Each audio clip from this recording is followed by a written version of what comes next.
we can sit here and we can look at, well, the heads of the music industry, or the heads of the movie industry, or the heads of the DEA. And I would say they're all very smart people. The problem is that they're not understanding the basic DNA that makes starfish work. And we're going to look at two aspects of that DNA today. The first one are circles. And I'm going to tell you about something called the home church movement.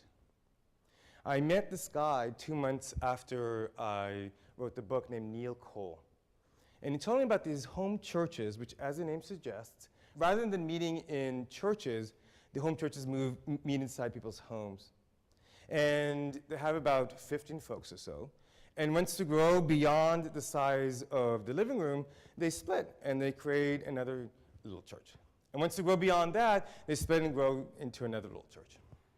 And Neil said, hey, would you mind coming and speaking to us at a conference in San Diego?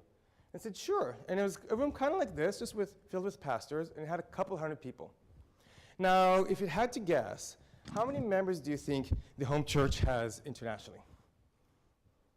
200? 200, yeah, that's a number up. What would you guess? Several million. Several million, whoa, okay, this is like an eBay auction here. What would you guess? 5,000. 5,000.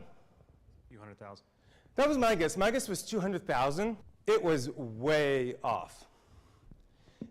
The conservative number is 200 million. This is the biggest religious movement that none of us have heard about. And it's especially powerful in India and China. In China, you're not allowed to convene inside of physical churches. The harder that you fight a starfish, the stronger it becomes. In order to understand this model of circles, we think about Bill W. And he was holding a can of beer in his hand, knowing fully well that if he kept on drinking, he would die. And he tried everything to try to combat his alcoholism, but nothing worked. Until one of his friends visited the psychologist Carl Jung, who told him that he needed to have a spiritual transformation.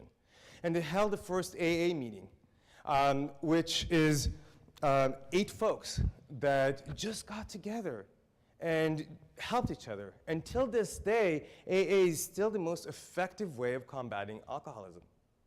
Now think about this for a second. Let's say you're the AA of Austin and you're the AA of